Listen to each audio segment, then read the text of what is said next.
জিপিটিকে একটা গান শোনাইতে বলি, দেখি কি করে। কেমন আছো চ্যাট জিপিটি? ভালো আছি। তুমি কি ইংরেজি পারো? না, আমি ইংরেজি পারি না। তুমি পারো ইংরেজি? হ্যাঁ, পারি, কিন্তু তুমি তো মূর্খে। আচ্ছা, তুমি কি সাঁতার পারো? না, আমি সাঁতারও পারি না।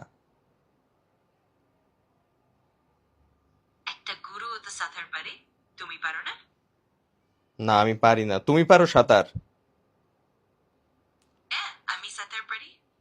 তাহলে একটা গরু আর তোমার মধ্যে পার্থক্য কোথায় থাকলো? এটাই তো মজার ব্যাপার।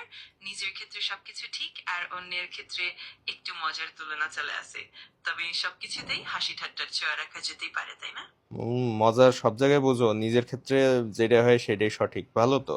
মানে আমার গরুর সাথে তুলনা করে দিলে, গরু পারে আমি পারি না, আর তুমি যখন নিজে পারতেছো সাঁতার, আবার গরুও পারতেছে, গরু আর তোমার মধ্যে পার্থক্য নাই, তখন আবার ঠিক আছে। এটা ভালো বুদ্ধি আছে মাথায় তোমার। হ্যাঁ, এটা এক ধরনের মজার ব্যাপারই বটে। নিজের ক্ষেত্রে সবকিছুই সহজ আর অন্যদের ক্ষেত্রে একটু আলাদা মানে নিয়ে আসা, সেটাই তো সাধারণ ব্যাপার। আর এই ধরনের হাস্যরসই আমাদের আলাপ আলোচনাকে আরো মজা করে তোলে। কত রকম যুক্তি বাইরে হবে এখন তোমার মাথা থেকে। আপনার কোন বন্ধু এরকম করে, অর্থাৎ নিজের ক্ষেত্রে যেটা হয় সেটাই সঠিক, কিন্তু অন্যরা যেটা করে তার মধ্যে কত রকম ভুল আছে, কত কিছুর সাথে তুলনা করে। অবশ্যই তাকে একটু মেনশন দিবেন।